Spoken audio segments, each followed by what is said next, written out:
Hello, my friends, and I've got a very, very good story to tell you tonight.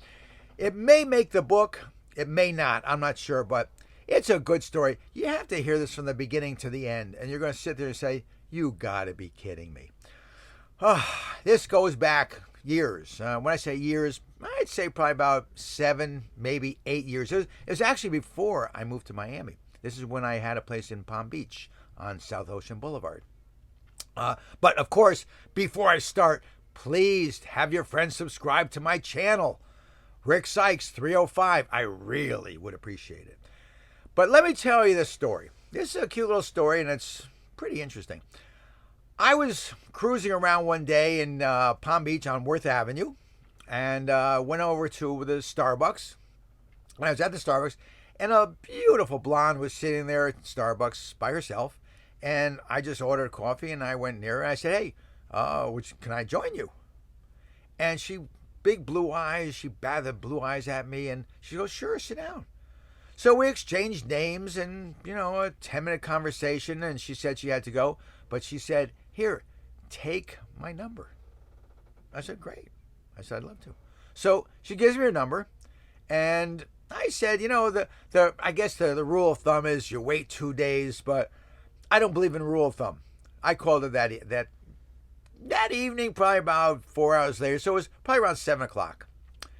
And we went out and had a great dinner. Just a great dinner. Great conversation, et cetera, et cetera. And I didn't try to do anything. And I was just being very nice, very polite. The next thing you know, she said, "I'd love to see you again." I dropped her off at her house. And she lived in the center of Palm Beach. And a beautiful house, by the way. And the next thing you know is she called me the next day and said, "Can we go to the beach?" And since my condo was right on the beach, she said, "Sure, come on over. Let's go to the condo." We went to the condo. And we're in the condo. We played around the condo, had some cocktails. Actually, some wine, I think it was. Went down the beach, hung on the beach. It was just a beautiful, beautiful day. One of those days you sit there and say, "Wow, everything went right." That's what happened. It was beautiful. So that was the second day. And I'm saying to myself, well, let's give it a break because I don't know what's going to happen next. Well, next is the third day. She called me around 11 o'clock in the morning. I said, "Hey, how are you?"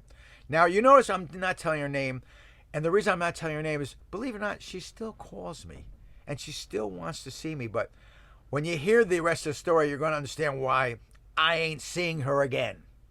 Okay, I don't know how I get stuck with a lot of wacky people, but I really do. Maybe it's because I know a lot of wacky people. But anyway, the next thing you know is she said, "Let's go out to dinner." I said, "Okay, great." She said, "Listen, I just got a brand new Jaguar, convertible Jaguar." I said, "Good." So next thing you know is where she comes to the condo and I see the Jaguar there, and I said, "Oh, this Jaguar is beautiful." I said, "Yeah, real nice." I said, "Should we take your Jaguar?" She says, No, you drive." I said, "Okay," and I've got my 911 Porsche. So, get in the Porsche, and she said, "Where are we going to dinner?" I said, "Down the street, it was a little ways down in Del Rey. And if you know the area, it's probably about 20 minutes away, 25 minutes away." So, we're going down Route 1. It's, I think, about 9 o'clock at night. The next thing you know is cruising down Route 1. And all of a sudden, out of nowhere, she turns to me and says, "Where are you going?"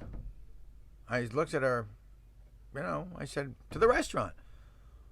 "What do you mean? Where are you going?" I looked at her and I'm driving. This is a Route 1. "Where are you going?" Like that. And she's almost yelling. By the way, the top is down. It's a beautiful night out. I looked at her and I said, I didn't know what to say. I said, "We're going to the restaurant."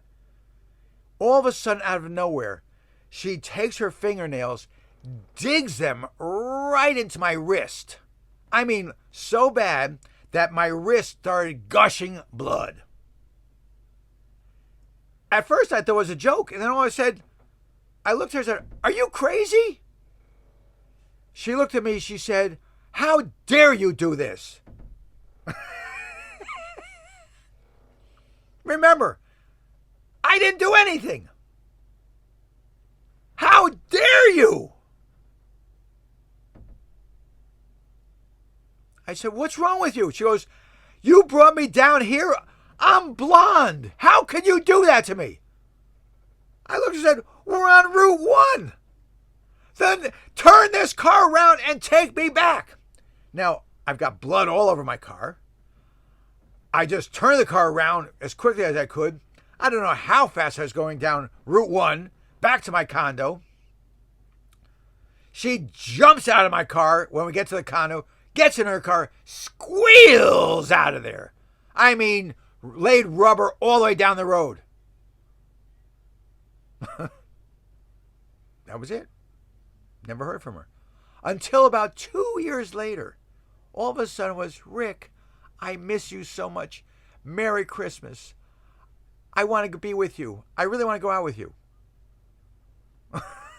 Believe it or not, to this day, she still calls. I don't take the calls. She texts. I answer the text. Hi, how are you? It's just being polite.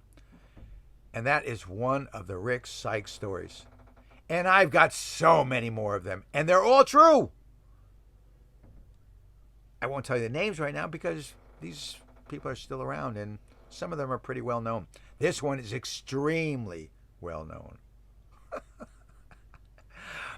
Get on my channel, Rick Sykes 305 on YouTube. Subscribe, please.